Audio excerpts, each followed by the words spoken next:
todos son hipótesis hasta que esté bien certificado eso, pero se cree que es un componente de alguna de las etapas de lanzamiento de cohetes. Se cree inicialmente por lo que tiene, que sería algo derivado de SpaceX, de la empresa SpaceX, que algunos de los lanzamientos de Starlink. ¿Por qué? Porque los lanzamientos que se hacen desde lo que es Cabo Cañaveral, por el tipo de órbita que tienen, esta zona del país está en el camino en la cual los desechos podrían llegar a caer en algún momento. Entonces, más factible que sea algo lanzado desde ahí a que sea algo lanzado, por ejemplo, desde China, que tienen generalmente otras órbitas. Cuando se hace un lanzamiento, sigue una órbita alrededor de la Tierra, y eso uno puede hacer el camino hacia atrás e identificarlo. En un principio se podría llegar a ser de alguna de las etapas del lanzamiento, por lo que tiene, que se ven componentes por lo que fibra de carbono carbonizada, un cilindro, se cree que podría ser de combustible. Particularmente en los combustibles de cohete, uno de los principales es la hidracina, que es un elemento muy tóxico, razón por la cual siempre se recomienda que cuando hay este tipo de cosas, de situaciones, no se toque, no se acerque la gente. Por eso habrán visto por ahí que una vez que ya se instaló la policía, valló toda la zona para que nadie pueda acercarse, y porque obviamente esto es muy tóxico. Primero, que no se sabe qué es, podemos suponer qué es, y segundo, hay que identificar de qué está hecho. En algún momento, o sea, hablando de otras épocas, en mediados de los 70, cayó en el norte de la zona de Canadá, cayó un componente de un satélite soviético que tenía restos nucleares. Entonces hubo una contaminación en esa zona, por supuesto, más allá del tiempo, ¿no es cierto? Hay que considerar que esto es tóxico en un principio, entonces no se debe tocar y no se debe acercar a la gente. De vuelta, suponemos que es algo de un SpaceX. Uno se pregunta, ¿qué pasa si tengo la mala fortuna de que caiga en mi casa?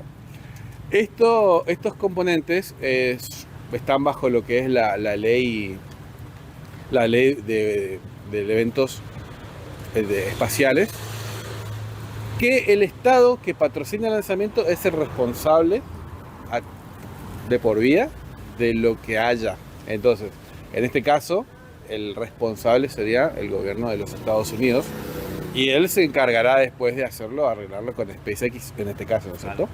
Pero siempre la ley de los elementos ultraterrestres se llama. El Estado es responsable por siempre. Así que bueno, en ese caso serían los Estados Unidos. Pero bueno, volviendo a este tema, no es la primera vez que ha pasado. Este año mismo ha pasado en el norte de Santa Fe. También han caído otros elementos. Ha caído en la zona de Paraguay en años anteriores, en Corrientes, y si mal no recuerdo también en la provincia de Formosa. O sea que no es la primera vez, es raro, pero pasa. Así que, bueno, esperemos la certeza de las noticias de los expertos de la Fuerza Aérea que debe estar trabajando. Eso te iba a preguntar, ¿quién interviene? Porque vimos ahí la policía local, pero Claro. ¿qué organismo nacional tiene que intervenir y estudiar el aparato, llevarlo? Y en un principio la Fuerza Aérea tiene un grupo que no recuerdo el nombre, que es de la parte aeroespacial, que ellos son los que se encargan. Y ya por la zona de influencia, porque podría ser gente de la CONAE, por ejemplo, que es la agencia espacial nuestra. Estamos lejos, o sea, si la caída fuera más cercana al centro del país, por ellos podrían intervenir de manera directa. Ahora interviene siempre un organismo nacional. La policía es la primera que vaya a la zona, va a la zona la gente de explosivos para ver que no haya nada, que no haya algo combustible, y eso hasta que vengan los expertos y hagan el resultado. Bueno, la mayoría de esta chatarra espacial suele desintegrarse cuando entra en la atmósfera y muy poco llega a impactar en la Tierra. Sí, lo que pasa es que, a ver, hablando de chatarra espacial, tenemos muchas cosas. Todos vemos el lanzamiento del cohete. Si recordamos, hacer la cuenta regresiva, va la primera etapa, que en algún momento la sueltan. Nosotros va desmembrando el cohete. va sacando, porque lo que pasa es que eso para que sea más liviano. Entonces, saca la primera etapa, saca la segunda etapa, y es la segunda etapa generalmente la que le da la potencia final para poner en órbita los cohetes. La segunda etapa es la que se suelta en el espacio y cae en forma descontrolada.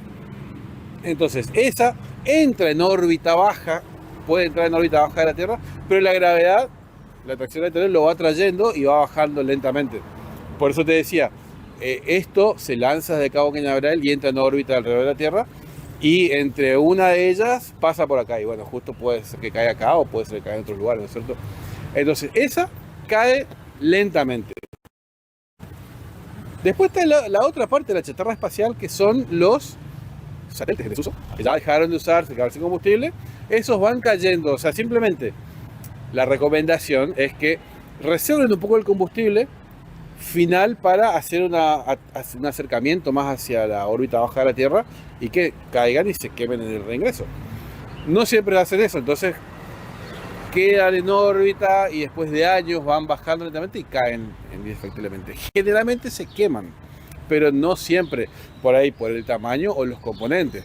Estos componentes, al ser un poco más modernos, en el caso de los norteamericanos con la fibra, se quema. En las fotos ustedes ven que está quemado, pero no alcanza a consumirse del todo. Entra en una órbita lenta, baja, sin caer con la trayectoria más vertical, podríamos decirlo para que se entienda, sino que entra más suavemente. Entonces se quema, pero no llega a consumirse completamente.